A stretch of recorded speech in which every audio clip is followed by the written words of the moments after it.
Hello दोस्तों, कैसे हैं आप? उम्मीद करता हूँ आप सब लोग अच्छे होंगे और स्वस्थ होंगे। आज हमारा बीएसनेगी का सेकंड चैप्टर है उत्तराखंड में ऐतिहासिक शासनकाल। आज हम इसके एमसीक्यू करने वाले हैं। आपको इस पीडीएफ की लिंक हमारे टेलीग्राम में मिल जाएगी। टेलीग्राम की लिंक डिस्क्रिप्शन में है। पहले तो आपको सॉरी दोस्तों, आज मैं काफ़ी दिनों बाद वीडियो बना रहा हूँ। दीपावली की वजह से ना मुझे टाइम नहीं मिला, इसलिए वीडियो आई नहीं। अब मैं कोशिश करूँगा कि आपको सारी की सारी वीडियो ना जल्दी जल्दी मिल जाए और पूरी बीएसनेगी ना जल्दी से ख़त्म हो जाए। चलिए दोस्तों, आज की क्विज शुरू करते हैं। पहला प्रश्न है, उत्तराखंड में शासन करने वाली प्रथम राजनीतिक शक्ति कौन सी थी? प्रथम राजनीतिक शक्ति पूछ रहे, ठीक है। तो प्रथम राजनीतिक शक्ति थी कुनिंद। और जो कत्यूरी है ना, प्रथम ऐतिहासिक राजवंश है, ठीक है। प्रथम ऐतिहासिक राजवंश यह है कत्यूरी। जो कुनिंद है ना, बहुत पुराना है, बहुत पुराना। मतलब जो ईसा पूर्व के काल का राजा है ना, वो है कुनिंद। ईसा पूर्व से पहले का, जब ईसा मसीह का जन्म हुआ था ना, उससे पहले का है वंश कुनिंद। चलो आगे चलते हैं। यशवंत कटौज के अनुसार कुनिंदों ने उत्तराखंड में कब तक शासन किया? तो यशवंत कटौज के अनुसार कुनिंदों ने उत्तराखंड में किया था शासन 200 से 300 ईसा पूर्व तक। ऑप्शन बी इसका सही आंसर हो जाएगा। अगले पे चलते हैं। कुषाणों को कुचलने में मुख्य भूमिका किस वंश की रही थी? कुषाणों को कुचलने में मुख्य भूमिका रही थी यौधेय वंश की। ऑप्शन डी इसका सही आंसर हो जाएगा। चलो आगे चलते हैं। अगला प्रश्न है, वीरभद्र, मोरध्वज और गोविषाण से प्राप्त मुद्राएं किस राजवंश की हैं? तो यहाँ से मुख्यतः ना कुषाण वंश की जो मुद्राएं हैं ना, वो मिली हैं, ठीक है। कुषाण वंश की। और चलो एक एक्स्ट्रा फैक्ट बताता हूँ आपको। कुनिंद वंश की मुद्राएं कहाँ कहाँ से मिली हैं, ठीक है। तो यहाँ मिली है, एक तो टिहरी के जो थत्यूड़ और अठूर वाला क्षेत्र है ना, वहाँ से मिली है। उत्तरकाशी के पास पुरोला के एक आसपास क्षेत्र है देवढुंगा, वहाँ से मिली है। और पौड़ी का एक पौड़ी गढ़वाल में है ना एक क्षेत्र, श्रीनगर में एक क्षेत्र है सुमाड़ी, वहाँ से भी ना ये कुनिंद राजवंश की जो मुद्राएं हैं वो भी मिली हैं। और एक और क्षेत्र है पौड़ी में, वो है भेड़गांव, ऐसा कुछ नाम है उसका, भेड़गांव, ठीक है। वहाँ से भी ना कुनिंद शासक की मुद्राएं मिली है, ठीक है। चलो आगे चलते हैं। अभी दोस्तों थोड़ा बोलने की स्किल थोड़ा कम है मेरी। जैसे जैसे अभी वीडियो आएगी ना आगे, मेरी थोड़ा बोलने की स्किल और अच्छी हो जाएगी, मैं आपको और अच्छे से समझा पाऊँगा जैसे जैसे मेरी स्किल सुधरेगी ना। चलिए अगला प्रश्न है, गोविषाण सिक्कों की खोज 1960 में किसने की थी? तो यह की थी केपी नौटियाल। ऑप्शन बी इसका सही आंसर है। गोविषाण पता है ना किसका प्राचीन नाम है? गोविषाण यह है काशीपुर, ठीक है। ये भी मैं आगे बताऊंगा आपको अच्छे से। गोविषाण हो गया, ये वीरभद्र हो गया, ये मोरध्वज हो गया, ये सब आगे बताऊंगा। अगला प्रश्न है, मॉर्फोलॉजी ऑफ कुनिंदा कॉइन्स नामक पुस्तक किसकी है? तो यह पुस्तक है MP जोशी। ऑप्शन ए इसका सही आंसर हो जाएगा। और इसका जो ये पुस्तक है ना, मॉर्फोलॉजी ऑफ कुनिंदा कॉइन्स, इसका जो प्रकाशन वर्ष है वो है 1989, ठीक है। इम्पोर्टेंट है। चलिए अगले प्रश्न पर चलते हैं।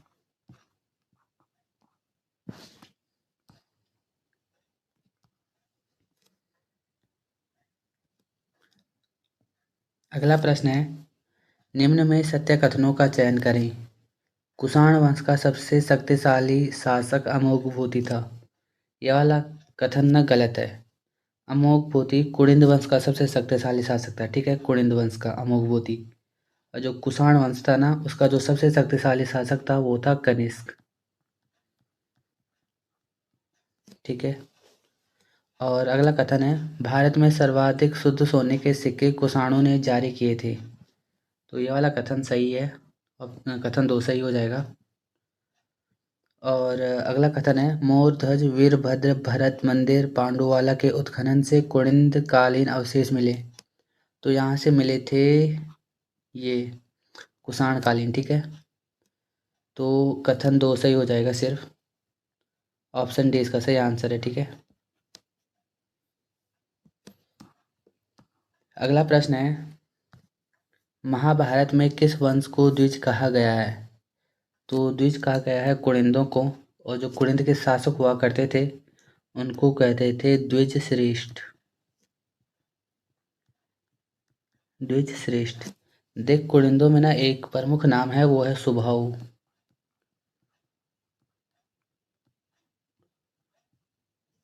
सुबाहु। सुबाहु मतलब इन्होंने ना पांडवों की ओर से लड़ाई की थी। ठीक है, और जो ये सुबाहु है ना, इसकी राजधानी पता कहाँ थी? जो श्रीनगर है ना, पौड़ी गढ़वाल का क्षेत्र, वहाँ इसकी राजधानी थी। फिर सुबाहु के बाद आई थी कि राजा विराट। विराट ने राजधानी पता, जौनसार के विराटगढ़ी में ला गए थे वो राजधानी। फिर चलिए आगे चलते हैं। निम्न कथनों पर विचार करें। कुणिंदों की पहली राजधानी शत्रुघ्न थी। ये कथन गलत हो जाएगा। इनकी पहली राजधानी कलकूट थी। ठीक है, पहली राजधानी हो जाएगी कलकूट। कलकूट।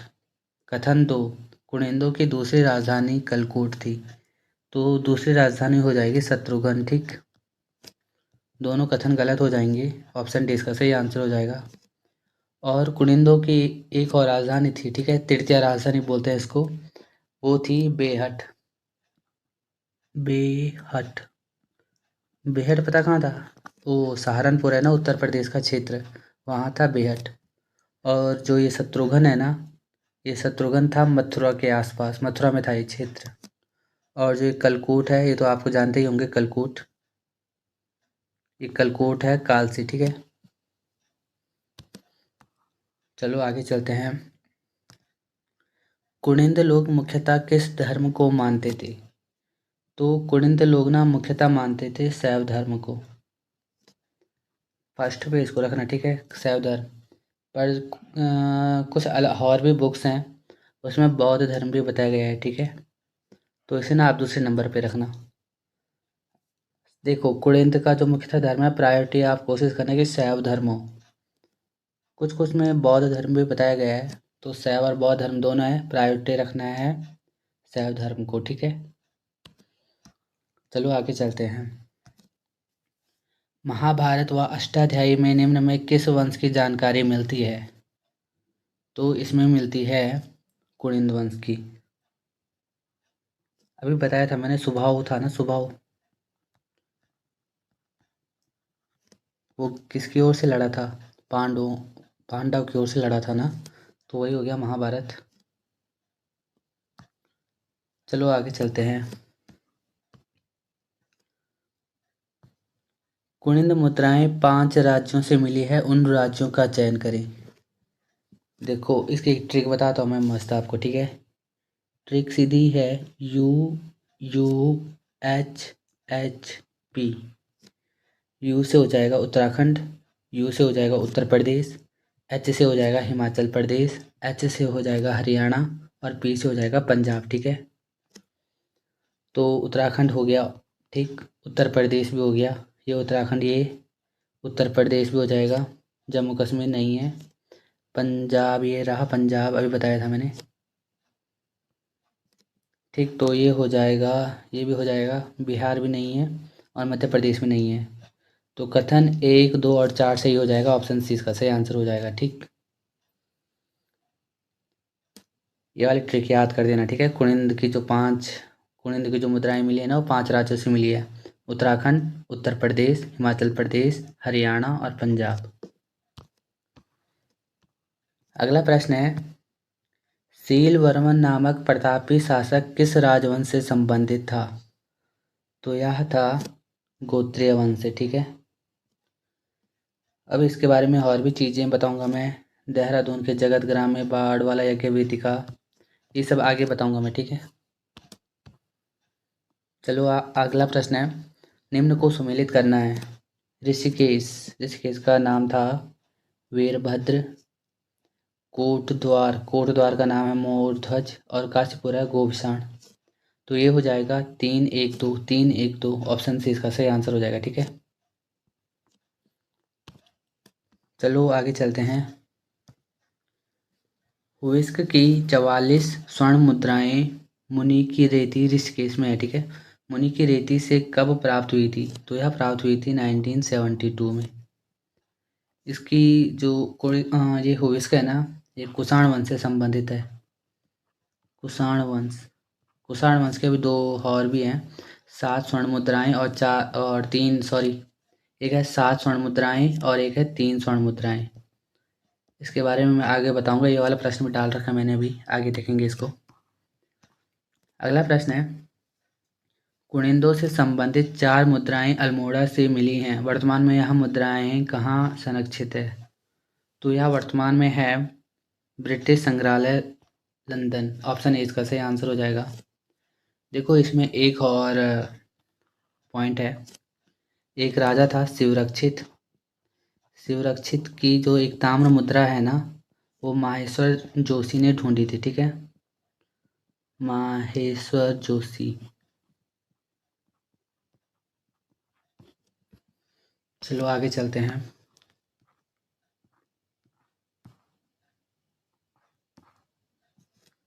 कनिष्क की नाणक मुद्राएं कहाँ से मिली हैं? तो यह मिली हैं काशीपुर। ऑप्शन ए इसका सही आंसर हो जाएगा। अगला प्रश्न है, रेशम मार्ग को नियंत्रित करने वाला एकमात्र राजा कौन था? तो यह था कनिष्क। ऑप्शन ए, अभी बताया था कनिष्क कुषाण वंश से संबंधित है, ठीक है। कुषाण वंश का सबसे प्रतापी शासक है कनिष्क। फिर कनिष्क का बेटा हुआ हुविस्क। कनिष्क का बेटा है, ठीक है, हुविस्क। और हुविस्क की 44 स्वर्ण मुद्राएं मिली थी, अभी बताया मैंने। अगला प्रश्न है, द्वि व त्रिमुद्रा लेख सिक्के किस वंश से संबंधित है? तो यह संबंधित है, द्वि व त्रिमुद्रा लेख है ना, तो ये यौधेय वंश से संबंधित है। देखो जो यौधेय वंश है ना, उनके सिक्कों में ना कार्तिकेय की जो चित्र है ना, वो मिली है, कार्तिकेय का चित्र।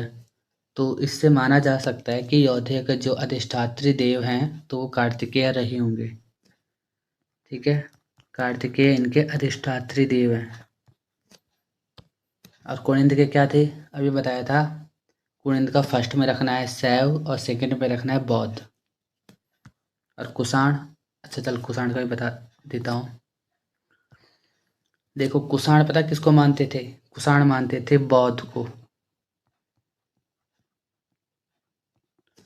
अभी बताया था जो कुषाण है उनका जो शासक है एक, वो है कनिष्क। प्रमुख प्रतापी शासक रहा है एक कुषाण में, ठीक है। कुषाण की बात हो रही है यहाँ पे। चलो आपको एक चीज़ बताता हूँ मैं, जो बौद्ध धर्म है ना, उसकी जो चौथी संगति थे ना, वो किसके शासन काल में हुई थी? तो वो यही था कनिष्क, ठीक है। तो इसे आप याद रख सकते हैं। कुषाण का जो कनिष्क है उस समय जो उनका धर्म था वो था बौद्ध, ठीक है। अब आप रिवीजन करो, ठीक है, मैं बता रहा हूँ। जो कुनिंद है उनका धर्म है शैव धर्म और बौद्ध धर्म। उसके बाद कौन सा वो आया वंश? उसके बाद आया कुषाण। कुषाण का धर्म कौन सा है? तो बौद्ध को मानते हैं।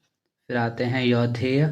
यौधेय किसको मानते हैं? तो वह मानते हैं कार्तिकेय को। कहाँ से पता चला? उनकी मुद्राओं से पता चला। चलो आगे चलते हैं। कुषाण शासक कनिष्क की 3 स्वर्ण मुद्राएं गोविषाण से प्राप्त हुई। इन मुद्राओं में शिव व नंदी का चित्र बनाया गया है। कनिष्क, कुषाण शासक कनिष्क की 3 स्वर्ण मुद्राएं गोविषाण से प्राप्त हुई। कनिष्क तो नहीं है यार, ये कथन गलत होना चाहिए। ये 3 स्वर्ण मुद्राएं हैं ना, तो ये मुझे लगता नहीं यही है। ये है वासुदेव, वासुदेव द्वितीय, ये होना चाहिए था यहाँ पे। और अगला कथन है, 7 कुषाण रजत मुद्राएं काशीपुर से प्राप्त हुई। ये कथन में गलत है। एक तो ना यहाँ पे होना चाहिए था स्वर्ण मुद्राएं, और यहाँ पे काशीपुर की जगह होना चाहिए था खटेमा, ठीक है। तो यहाँ पे दोनों कथन गलत हो जाएंगे। ऑप्शन डी इसका सही आंसर है। चलो आगे, हमारा अगला प्रश्न है, निम्न कथनों पर विचार करें। कथन 1, अमोघ प्रकार की मुद्राएं रजत व तांबे के बने हुए हैं। यह कथन सही है। दूसरा कथन है, इन मुद्राओं में ब्राह्मी लिपि व खरोष्ठी लिपि के लेख मिले हैं। कथन 2 भी सही है। बहुत इम्पोर्टेंट क्वेश्चन है ये। इसके बारे में थोड़ा एक्स्ट्रा फैक्ट बताता हूँ, इम्पोर्टेंट है, ध्यान से सुनना। अमोघ भूति किस वंश से संबंधित है? कुनिंद वंश से। और कुनिंद वंश में ना 3 प्रकार की मुद्राएं मिली हैं मुख्यतः। एक है अमोघ भूति प्रकार की, एक है अल्मोड़ा प्रकार की और एक है छत्रेश्वर प्रकार की। और अभी यहाँ पे बताया गया है कि अमोघ भूति प्रकार की मुद्राएं ब्राह्मी लिपि व खरोष्ठी लिपि के लेख हैं, ठीक है। और जो बाकी के 2 हैं, कौन से? अल्मोड़ा प्रकार के और छत्रेश्वर प्रकार के, उनमें हुए हैं ब्राह्मी लिपि का प्रयोग, ठीक है। और एक और इम्पोर्टेंट फैक्ट बनता है यहाँ से, जो ये है ना, सॉरी, ये है ना, ये मिले हैं रजत व तांबे प्रकार के, तो इनका ना वजन भी पूछता है कि इनका वजन कितना था। तो सबसे पहले बात करते हैं रजत की। तो रजत का जो वेट था, तो यह था 31 से लेकर के 38 ग्रेन तक, ठीक है। और जो तांबा है, इसका वजन था 9.5 से लेकर के 252 ग्रेन तक। इम्पॉर्टेंट हो दोस्तों, नोट कर लेना इसको, अपने नोट्स में ऐड कर देना इसको। अगर आपको पहले से आता है तो यह बहुत अच्छी बात है, अगर नहीं आता है ना, नोट कर लो, इम्पॉर्टेंट क्वेश्चन है ये। पूछ लेगा कभी कि अमोघ भूति प्रकार की जो रजत मुद्रा है उनका वजन कितना है, कि अमोघ भूति प्रकार उनके जो तांबे प्रकार की मुद्राएं हैं उनका वजन कितना है। ये 2 क्वेश्चन पूछ सकते हैं वो। चलिए अगला क्वेश्चन पे चलते हैं। जौनसार से यौधेय मुद्राएं निम्न में कब प्राप्त हुई थी? तो जौनसार से यौधेय मुद्राएं मिली थी 1936 में। ऑप्शन सी इसका सही आंसर हो जाएगा। अगला प्रश्न है, निम्न कथनों पर विचार करें। यौधेय कालीन मुद्राओं में उनके अधिष्ठाता देव वैष्णव का चित्र मिलता है। कथन गलत है। अभी मैंने बताया था कि जो यौधेय है ना, उनके उनके जो मुद्राओं हैं ना, उन पे पता किसका मिला है? कार्तिकेय का, अभी बताया था मैंने।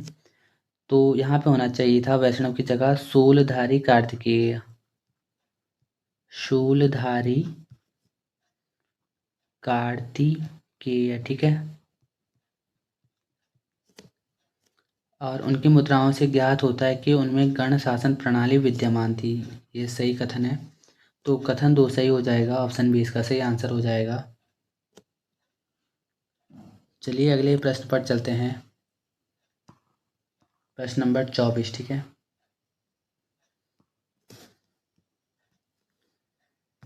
देखो आ गया वही जो मैं बता रहा था। किस शासक ने देहरादून के जगत ग्राम में बाढ़ वाला यज्ञ वेदिका का निर्माण कराया था? वह यमुना तट पर 4 अश्वमेध यज्ञ भी कराए थे, अभी बताया था मैंने। तो इसका आंसर है सीलवर्मन। किस वंश से संबंधित है? तो यह है गोत्रीय वंश, अभी बताया मैंने ये। चलिए अगला प्रश्न है, वृहत संहिता व मुद्रा राक्षस में निम्न में किस वंश की जानकारी मिलती है? तो यहाँ पे ना, रुको, वृहत संहिता व मुद्रा राक्षस पूछा है ना, तो यहाँ पे है कुलुत वंश। ऑप्शन ए इसका सही आंसर हो जाएगा। कुलुत वंश के बारे में मैं अभी आगे बताऊंगा। इम्पॉर्टेंट है कुलुत वंश भी, ठीक है। वृहत संहिता व मुद्रा राक्षस से संबंधित है। अभी मैंने एक और बताया था कुड़िंद। कुड़िंद से कौन सी पुस्तकें, कुड़िंद के बारे में जानकारी किस पुस्तक से मिलती है? तो कुड़िंद से संबंधित है महाभारत और अष्टाध्यायी, और कुलुत वंश से संबंधित है वृहत संहिता व मुद्रा राक्षस। इम्पॉर्टेंट। चलिए अगले प्रश्न पे चलते हैं। राजकुमारी ईश्वरा किस वंश से संबंधित है? तो इसका आंसर हो जाएगा ऑप्शन डी, उपयुक्त में से कोई नहीं, क्योंकि जो राजकुमारी ईश्वरा है ना, तो वह संबंधित है यदुवंश से। देखो दोस्तों, छगलेश वंश मत कर देना इसका। हाँ, छगलेश वंश भी लाखा मंडल से संबंधित है, और जो राजकुमारी ईश्वरा है ना, उसका संबंध भी लाखा मंडल से है। देखो, राजकुमारी ईश्वरा ने ना लाखा मंडल में एक मंदिर भी बनाया था, शिव मंदिर, जिसे कैलाश मंदिर के नाम से भी जानते हैं, ठीक है। पर इन दोनों का वंश अलग अलग है, ठीक है। छगलेश वंश अलग है, यदुवंश अलग है, और राजकुमारी का संबंध है यदुवंश से।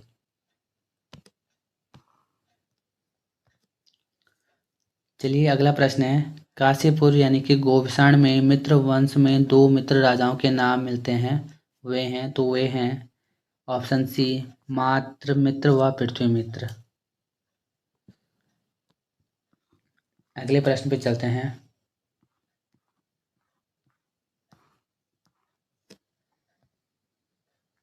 निम्न कथनों पर विचार करें।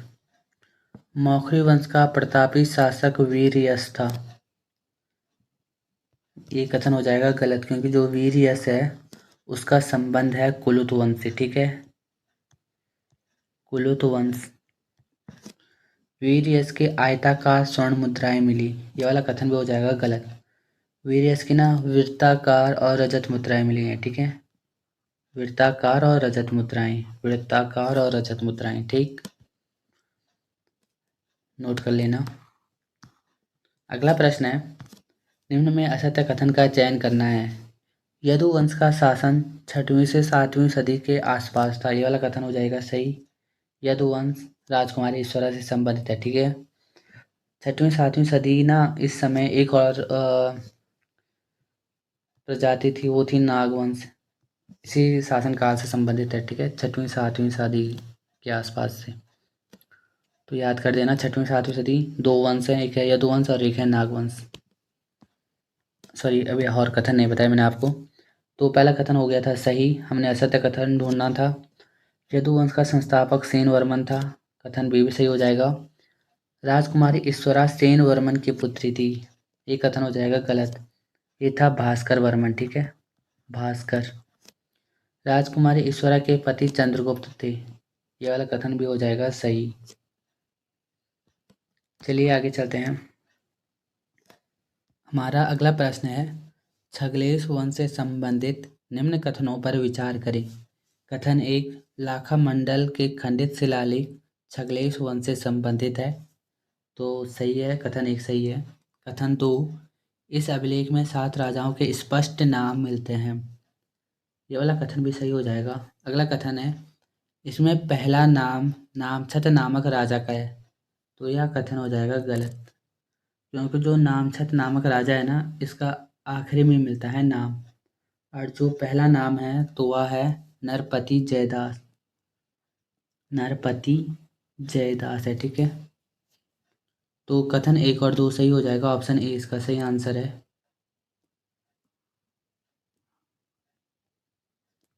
हमारा अगला प्रश्न है, गोपेश्वर का त्रिशूल लेख मुख्यतः किसकी पुष्टि करता है। तो गोपेश्वर का त्रिशूल लेख मुख्यतः नागवंश की पुष्टि करता है, ऑप्शन बी इसका सही आंसर हो जाएगा। हमारा अगला प्रश्न है, हरिवर्मा ने किस वंश की स्थापना की थी। हरिवर्मा ने मौखरी वंश की स्थापना की थी, ऑप्शन ए इसका सही आंसर है। मतलब हरिवंश ने इसकी स्थापना की थी, तो नॉर्मल सी बात है कि हरिवर्मा ना प्रथम राजा रहे होंगे, और इसी वंश के जो अंतिम राजा थे तो वही थे ग्रहवर्मा।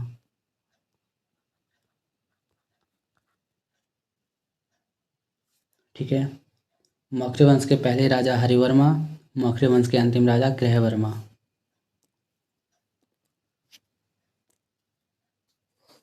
ये हो जाएगा 33वां प्रश्न। नागवंश के संबंध में असत्य कथन का चयन करें। कथन एक, विकल्प एक मतलब, गोपेश्वर त्रिशूल लेख में 4 नाग राजाओं के नाम मिलते हैं, कथन एक सही हो जाएगा। 4 नाग राजाओं के नाम मिलते हैं, उनके नाम हैं, नाग राजा है ना, हाँ, तो एक है अंशुनाग, एक है विभुनाग, एक है स्कंदनाग और एक है गणपति नाग, ठीक। और दूसरा है, ये विकल्प भी है, गोपेश्वर त्रिशूल लेख में 6वीं से 7वीं सदी ईस्वी की दक्षिण ब्राह्मी लिपि का प्रयोग किया है, ये वाला कथन भी सही हो जाएगा। यमुना घाटी में यदुओं को मिटाने का श्रेय नाग शक्ति को जाता है, ये भी सही है। गोपेश्वर के बाड़ाहार त्रिशूल लेख से नागवंशी राजा गणेश्वर तथा गोह की जानकारी मिलती है। तो यह कथन हो जाएगा गलत। गोपेश्वर नहीं होना था यहाँ पे होना था उत्तरकाशी। ठीक है। अगला प्रश्न है, निम्न में असत्य कथन का चयन करें। ध्यान से देखो दोस्तों, असत्य कथन पूछा है। ठीक है। लोग यहाँ पे बहुत ज़्यादा गलती करते हैं असत्य कथन में। तो पहला है, मौखरी वंश के अंतिम राजा ग्रहवर्मा थे, अभी बताया। और मौखरी वंश के प्रथम राजा कौन थे? तो वे थे हरिवर्मा। बी है, ग्रहवर्मा के हत्या के बाद मौखरी राजा उसके बहनोई हर्षवर्धन के अधीन हो गया। ठीक, ये भी सही हो जाएगा। तीसरा है, ग्रहवर्मा का विवाह पौरव वंश के राजकुमारी इंदु के साथ हुआ। तो यह कथन हो जाएगा गलत। जो ग्रहवर्मा है उसका विवाह ना थानेश्वर की राजकुमारी राजश्री से हुआ था। ठीक है। और लास्ट है ऑप्शन डी, उत्तराखंड में नाग शासकों को कन्नौज के मौखरी वंश ने हराया। कथन सही है। ऑप्शन सी इसका सही आंसर हो जाएगा। ठीक है, ग्रहवर्मा वाला। अगला प्रश्न आ गया, इम्पॉर्टेंट है ये भी। निम्न में सत्य कथन का चयन करना है। कथन एक कनिंघम के अनुसार होना था यहाँ पे। ठीक है। कनिंघम के अनुसार गढ़वाल व कुमाऊं भाग को ब्रह्मपुर कहा गया है। कथन एक सही हो जाएगा। देखो, ब्रह्मपुर कहा है, बाद में वैनसांग आया, वैनसांग ने ना इसको कहा क्या, ये है पोलो हिमोपोलो, ये कहा था। ठीक है, पोलो हिमोपोलो। कथन दो, वैनसांग ने गंगा को महाभद्रा कहा है। कथन दो भी सही। कथन तीन, वैनसांग ने हरिद्वार को मोयुलो कहा है। ये कथन भी सही हो जाएगा। कथन चार है, अब वैनसांग ने हरिद्वार का क्षेत्रफल 20 ली चीनी माप बताया है। कथन चार भी हो जाएगा सही। ठीक है। तो ऑप्शन डी हो जाएगा, सभी कथन सही हैं। चलिए, मैं आपको एक क्वेश्चन देता हूँ कमेंट करने के लिए। ठीक है। अगर आप कमेंट करोगे तो मेरे कमेंट्स भी बढ़ जाएंगे यार। एक तो सिर्फ अभी 50-100 व्यूज़ आते हैं, कमेंट्स भी नाम मात्र के आते हैं। तो आप कमेंट करना। ठीक है। जो वैनसांग है ना, वैनसांग से रिलेटेड है एक शब्द सी यू की। सी यू की, तो आपने बताना है सी यू की है क्या। कमेंट करना है इसको। ठीक है, सी यू की। थोड़ा कमेंट से बढ़ जाएंगे मेरे। हमारा अगला प्रश्न है, हर्षवर्धन के बांसखेड़ा व मधुबन अभिलेख से किस वंश की जानकारी मिलती है? तो इससे मिलती है पौरव वंश की जानकारी। ऑप्शन बी इसका सही आंसर हो जाएगा। अगला प्रश्न है, अल्मोड़ा का तालेश्वर ताम्रपत्र का संबंध किससे? तो अल्मोड़ा का जो तालेश्वर ताम्रपत्र है उसका संबंध है ऑप्शन बी पौरव वंश से। ठीक है। अगला प्रश्न है, तालेश्वर ताम्रपत्र की खोज कब हुई थी? तालेश्वर ताम्रपत्र की खोज ना 1915 में हुई थी। ऑप्शन सी इसका सही आंसर हो जाएगा। चलो आगे चलते हैं। पौरव वंश के संस्थापक कौन थे? पौरव वंश के संस्थापक थे विष्णुवर्मन प्रथम। ठीक है, ऑप्शन सी इसका सही आंसर हो जाएगा। देखो, पौरव वंश के जो ताम्रपत्र मिले हैं ना उसमें 5 राजाओं के नाम मिलते हैं उनके। देखो, पौरव वंश के ताम्रपत्र 5 राजाओं के नाम, प्रथम तो यही हो गया विष्णुवर्मन प्रथम, एक है वृषवर्मन, एक है अग्निवर्मन, और तीसरा, ये तो देख, पहला हो गया विष्णुवर्मन, दूसरा ये हो गया वृषवर्मन, तीसरा हो गया अग्निवर्मन, चौथा हो गया धूतिवर्मन प्रथम, और पांचवा हो जाएगा विष्णुवर्मन द्वितीय। ठीक है। ये तो सिर्फ धूतिवर्मन ने प्रथम मत लगाना। 5 राजाओं के नाम मैंने बता दिए, 5 कौन कौन से हैं। पहला है विष्णुवर्मन, दूसरा है वृषवर्मन, तीसरा है अग्निवर्मन, चौथा है धूतिवर्मन, और पांचवा है विष्णुवर्मन द्वितीय। अगला प्रश्न है, पौरव वंश के कुल देवता कौन थे? पौरव वंश के कुल देवता हैं शूलधारी कार्तिकेय। नहीं नहीं, ये नहीं है भाई। हाँ, पौरव वंश के कुल देवता हैं वीरणेश्वर स्वामी। ऑप्शन डी इसका सही आंसर हो जाएगा। अभी मैंने बताया था शूलधारी कार्तिकेय किसी के कुल देवता हैं, मुद्राओं पे भी हैं। तो कौन सा वंश है आपने कमेंट करना है, ये भी अभी बताया मैंने, बल्कि थोड़ी देर पहले। ठीक है, आपका रिवीजन हो जाएगा। तालेश्वर ताम्रपत्र की भाषा कौन सी है? तालेश्वर ताम्रपत्र की भाषा है संस्कृत। ऑप्शन ए इसका सही आंसर हो जाएगा, संस्कृत। और लिपि ब्राह्मी है। ठीक है, गुप्त ब्राह्मी लिपि। अगला प्रश्न है, तालेश्वर ताम्रपत्र में देवपुरी, कार्तिकेयपुर, त्र्यंबपुर, ब्रह्मपुर नगरों का वर्णन हुआ है। इनमें से किस नगर को इंद्र का नगरी नगरों में श्रेष्ठ कहा है? तो यह कहा है ऑप्शन डी ब्रह्मपुर को। ठीक है, अगला प्रश्न है, तालेश्वर ताम्रपत्र में वटक शब्द का प्रयोग किसके लिए हुआ है? तो यहाँ पे ये शब्द हुआ है उद्यान के लिए प्रयोग। Option A. पौरव शासकों में निवास स्थल को क्या कहते हैं? तो कहते हैं इसको कोट। ठीक है, कटुक। कटुक एक प्रकार का, कटुक ना गुप्तचर होता था। ठीक है, गुप्तचर। भाग, भूमि पर लगने वाला कर होता था भाग। और जो यह कर वसूलता था, कर को वसूल करता था, उसको कहते थे भागिक। ठीक है, भाग क्या है? भूमि पर लगने वाला कर, और जो इसको वसूल करता था उसका नाम था भागिक। अगला प्रश्न है, पौरव वंश में बलाध्यक्ष था। बलाध्यक्ष होता था सेना नायक। ऑप्शन सी इसका सही आंसर हो जाएगा। लेखक वर्ग का प्रधान होता था दिवीरपति। दिवीरपति। विदेश मंत्री होता था संधि विग्रहिक। संधि विग्रहिक। ठीक है, अगला प्रश्न है, पौरव प्रशासन के संबंध में निम्न कथनों पर विचार करें। सिंचित भूमि को सारी कहते थे, ये हो जाएगा गलत। सिंचित भूमि को कहते थे केदार। केदार। और कथन दो है, असिंचित भूमि को केदार कहते थे, तो इसको कहते थे सारी। दोनों कथन गलत हो जाएंगे। ऑप्शन डी इसका सही आंसर हो जाएगा। हमारा अगला प्रश्न है, पौरव वंश के पदाधिकारियों को सुमेलित करना है। प्रतिहार, प्रतिहार बोलते थे महाअंगरक्षक को। जमनपति होता था पदातिक सेनापति। महाछत्रपति होता था उत्सव अधिकारी। और दिविरकोट होता था दिविरपति लेखक। ठीक है, तो ये हो जाएगा 4-1-2-3। 4-1-2-3 ऑप्शन बी इसका सही आंसर हो जाएगा। अगला प्रश्न है, पौरव काल में खारी वापम व कुल्याण वापम क्या था? तो यह भूमि को मापने की एक विधि होती थी। Option B. और एक और विधि थी द्रोण वापम। ठीक है, द्रोण वाप।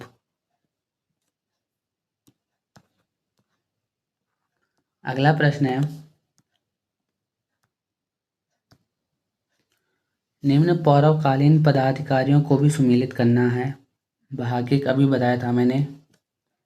भूमि कर अधिकारी होता था भूमि कर अधिकारी। सूपकारपति होता था प्रधान रसोइया।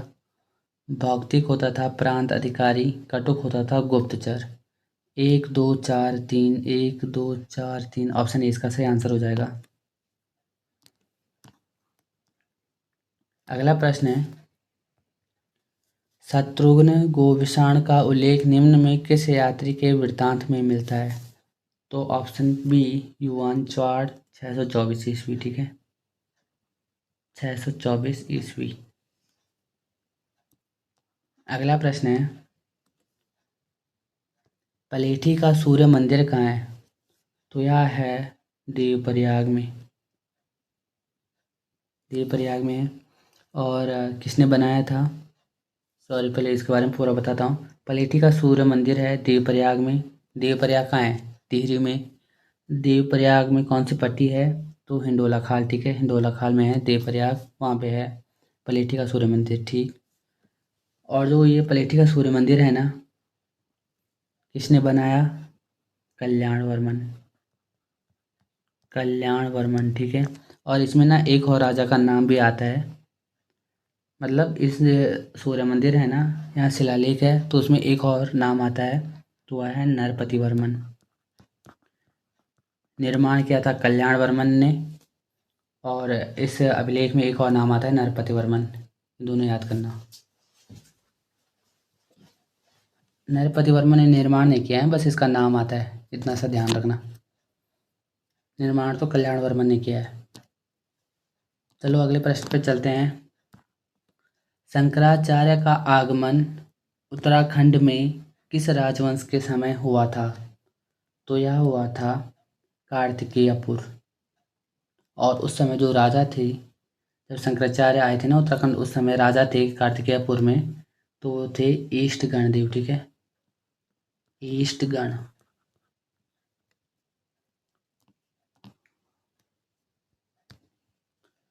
और हमारा इस सीरीज का आखिरी प्रश्न है, निम्न कथनों पर विचार करें। आदि गुरु शंकराचार्य ने 820 ईस्वी में केदारनाथ में देह त्याग किया था। यह वाला कथन हो जाएगा सही। कथन 2, शंकराचार्य अद्वैतवाद के प्रतिपादक थे। यह कथन भी हो जाएगा सही। दोनों कथन है सही। देखो, शंकराचार्य के जो पिता थे शिव गुरु और माता थी सुभद्रा, और पिता थे शिव गुरु, ठीक है। चलो दोस्तों, हमारी सीरीज चैप्टर 2 तो ख़त्म हो गया। अब इसके बाद आएगा चैप्टर 3 कत्यूरी वंश, तो आप कत्यूरी वंश पढ़ लेना। टाइम कितना हो गया? देखो दोस्तों, रात के 12:40 हो गए। अब फटाफट कल मैं इस वीडियो को अपलोड कर दूंगा, फिर आप थोड़ा सा कमेंट कर देना यार दोस्तों। आपका कमेंट मुझे बहुत ज़्यादा मोटिवेट करता है, फिर फटाफट वीडियो लाने का मन भी करता है। चलो दोस्तों, धन्यवाद। वीडियो को लाइक कर देना और अच्छा सा कमेंट भी कर देना। Tata, bye bye.